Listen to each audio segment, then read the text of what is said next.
Okay, I want to look at how to approximate the area under a curve using rectangles, and by curve I mean some function that's previously defined.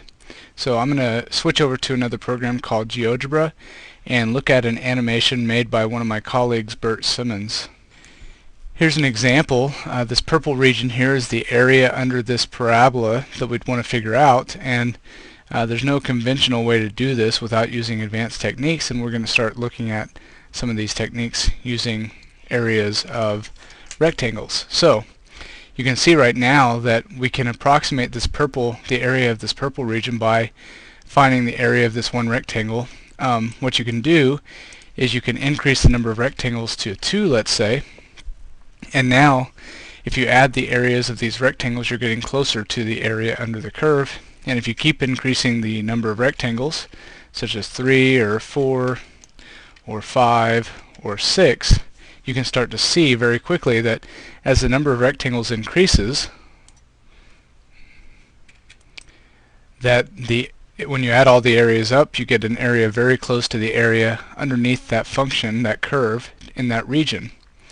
So the eventual idea is that if the number of rectangles is infinite, then the areas will be equal, and you can get the exact area of the purple region. So that's how you calculate the area under a curve, or one way to do it. And notice that each of these rectangles, a couple things about the rectangles, they all have the same width. So you can easily calculate the width of each rectangle, and the height of the rectangle depends on the function, right? So for example, the height of this first rectangle is right here, which is the function value when x is 0. Let's make n equal 4 so it's a little easier to see. Or actually, let's make it 3, sorry. The height of this first rectangle is how high it is right here, and so you'd plug 0, this x value, into the function to figure out this point, how high this point is right here.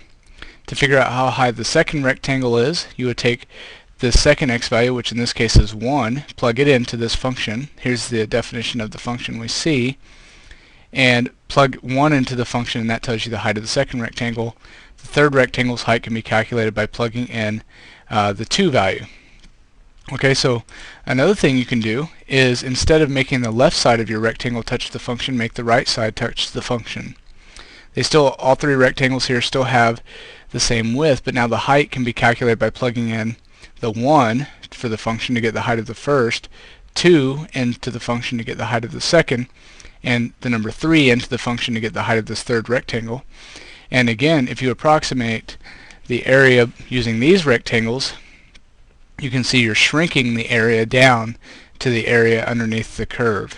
Okay, so if you approximate using the right endpoints, you get that.